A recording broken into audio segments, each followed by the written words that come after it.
యూదా దేశమునందు చిన్ని బాలుడు ప్రభు ఆజ్ఞ చేతివిని విడిచి వచ్చినాడు. నేడు యూదా దేశమునందు చిన్ని బాలుడు ప్రభు ఆజ్ఞ చే మన కోసం వచ్చినాడు.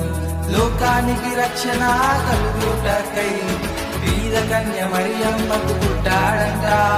రారే చూద్దాం రారాజుని, మన కోసం పుట్టిన మహారాజుని.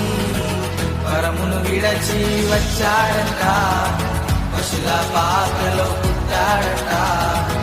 ఊరంతా చాటేదాము, సంబరాలతో సందడి చేద్దాము. పరమును విడచి వచ్చాడంట, పశుల పాకలో పుట్టాడంట. ఊరంతా చాటేదాము.